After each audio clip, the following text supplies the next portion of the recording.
Are you having a hard time figuring out what to get Dad for Father's Day? Shop now at sportshistorynetwork.com/row1 and save 15% off your order when you check out Row 1 Brand's Vintage Sports Pictorium Gallery. They have America's best sports art. With over 7,200 historic sports prints, you're assured to find something unique for Dad this Father's Day. If he's an NFL buff, check out the 1963 vintage NFL helmet poster. Shop now at sportshistorynetwork.com/row1.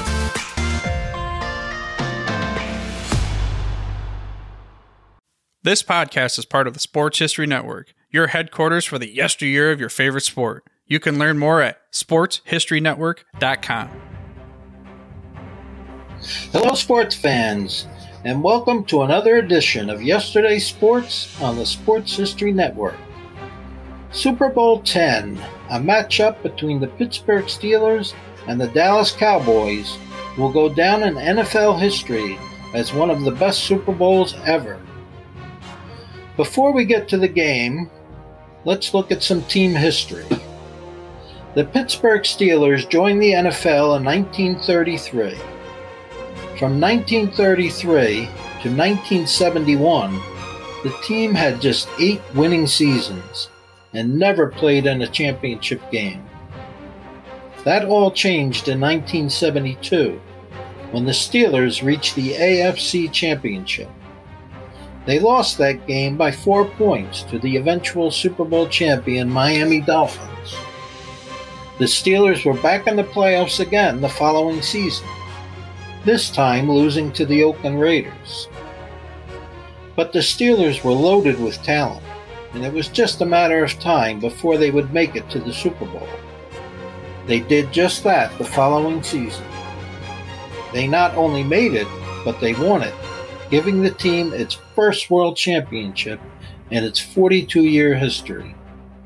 The goal now was to defend their title. The opponent, the Dallas Cowboys. The Cowboys joined the league in 1960 as an expansion team and struggled at the start with 5 losing seasons in a row. In 1965, the team showed promise, going 7-7. Then, Dallas reached the NFL Championship in 1966 and 1967, losing both times to the eventual Super Bowl champion Green Bay Packers. The next 2 seasons ended the same way, with playoff losses to the Cleveland Browns. Then in 1970, the Cowboys finally reached the Super Bowl, only to lose it to the Baltimore Colts in heartbreaking fashion on a last-second field goal. But they came back, winning the Super Bowl the following season with a convincing 24-3 victory over the Miami Dolphins. In 1972 and 1973, Dallas reached the NFC Championship, but lost both times. The team finished a disappointing 8-6 in 1974 and missed the playoffs for the first time in 9 years. Going into the 1975 season, many players were on the downside of their careers. Several players retired, while others were traded. 1975 was supposed to be a rebuilding year, but Dallas sprung a surprise. This would be a Super Bowl year. On January 18, 1976, the defending Super Bowl champion Steelers faced the underdog Cowboys at the Orange Bowl in Miami. Here's how the first half went. Dallas won the coin toss and elected to receive. Former Steelers player Preston Pearson caught the kickoff at the 3-yard line. But instead of running with the ball, he handed it off to rookie linebacker Thomas Henderson on a reverse. Henderson ran the ball to the Pittsburgh 44-yard line before being knocked out of bounds by kicker Roy Gerela. But the Cowboys' first possession did not go well. Quarterback Roger Staubach faked the handoff to Preston Pearson. But that fake did not fool defensive end L.C. Greenwood. Left unblocked, Greenwood was on Staubach immediately, forcing a fumble. Dallas recovered but lost 3 yards. The next 2 plays resulted in a 2-yard run and an incomplete pass. Dallas punted and Pittsburgh took possession at their 17. The Steelers came out running. Franco Harris gained 8 yards, followed by a 7-yard run by Rocky Bleier. 2 more runs by Harris gave the Steelers a 3rd and 1. Another run by Harris gained nothing, and the Steelers punted. Pittsburgh punter Bobby Walden fumbled the snap, and a swarm of Cowboy players tackled him. Dallas had possession on the Steelers' 29-yard line, and the Cowboys didn't wait to take advantage. A Staubach pass to Drew Pearson resulted in a touchdown. The extra point was good. Just like that, the underdog Cowboys had a 7-0 lead. Dallas kicked off, and the Steelers took possession at their 32. A run by Franco gained 8 yards. On 2nd down, Bleier got another yard, and then Harris plowed for 6 more on a 1st down. On the Steelers' 9th running play in a row, Bleier gained another 4 yards. Then on 2nd and 6, Terry Bradshaw finally threw his first pass. Receiver Lynn Swann made a spectacular sideline catch for a 32-yard gain. 2 more running plays gained 9 yards. Bleier ran for 5 and Harris got 4.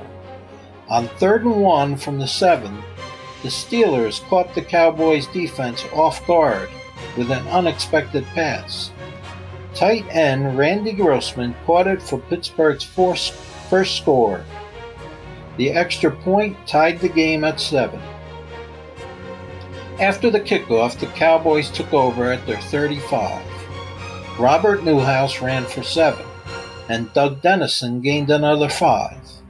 A pass to tight end Gene Fugit went for 9 yards, and then a draw play to Newhouse gained 16. Another draw play to Newhouse got 5, while Dennison gained another 4.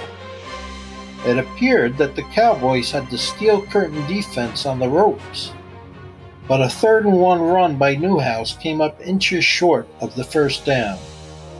An ordinarily conservative Tom Landry decided to go for it, and Doug Dennison got just enough for the 1st down. But the next 2 runs gained only 2 yards. The first quarter ended with the score tied 7-7. On 3rd and 9, the Cowboys had a false start. It was the first penalty of the game. After 7 runs in a row, Dallas passed, but the pass fell incomplete. The Cowboys settled for a field goal and a 10-7 lead.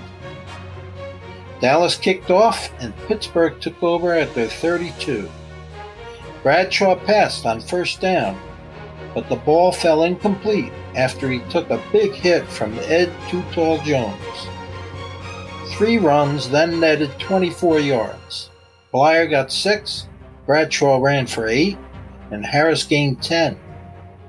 But surprisingly, instead of continuing to run, the Steelers tried a lateral to receiver John Stallworth.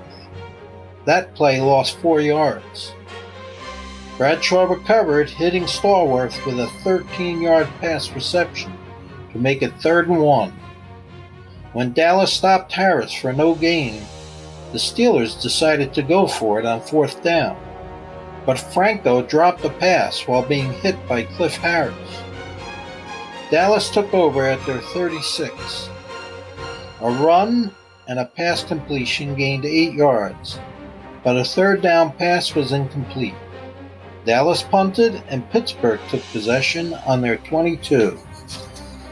An incomplete pass and a sack followed a 3-yard run. It was clear now that the defenses were beginning to take control of this game. A fair catch by Golden Richards gave Dallas the ball at their 48. A pass to Preston Pearson put the ball at the Steelers' 42, just shy of a first down. A bad exchange resulted in a fumble, but the Cowboys recovered. Preston Pearson then caught a third down pass, giving Dallas a first down at the Steelers' 37. The next two plays resulted in a short run and an incompletion. But a third down reception by reserve running back Charles Young gave the Cowboys a first down on the 21. It looked like Dallas was in position to get at least a field goal, but the steel curtain rose to the occasion. A pitch out to Newhouse lost 3, and 2 passing attempts resulted in 2 sacks. Dallas had to punt. A good punt by Mitch Hoops put the Steelers at their 6. After 2 runs gained just 4 yards, Bradshaw threw a long pass to Lynn Swann, who made his second spectacular catch of the game, giving the Steelers the ball at the Cowboys' 37. After a first down pass fell incomplete, Blyer ran for 7, and Harris got 3 and a first down. Bradshaw then completed a 7-yard pass, eluding a fierce pass rush by the Dallas D. But the next 2 plays gained just 1 yard, and Pittsburgh set up for a 36-yard field goal and the tie. The usually reliable Roy Gerela was off target. Dallas took possession, but only had enough time for a 5-yard run by Robert Newhouse before the half ended, with the Cowboys holding a 10-7 lead. We'll continue with the second half on our next edition of Yesterday Sports here on the Sports History Network. This podcast is part of the Sports History Network, your headquarters for the yesteryear of your favorite sport. You can learn more at sportshistorynetwork.com.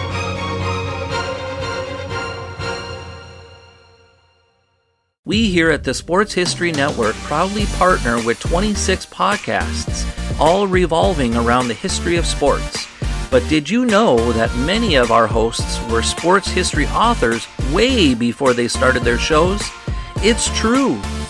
We've got Joe Ziemba, host of When Football Was Football, Joe Zagurski, host of Pro Football in the 1970s, Mark Morthier, host of Yesterday Sports, Tommy Phillips, host of Lombardi Memories, and Scott Adamson, co-host of From the 55-Yard Line. All these authors have many books for you to choose from. To check them out, go to our website at sportshistorynetwork.com/sportshistorybooks. Pick up your copy today. Soundtrack provided by Kevin MacLeod of filmmusic.io.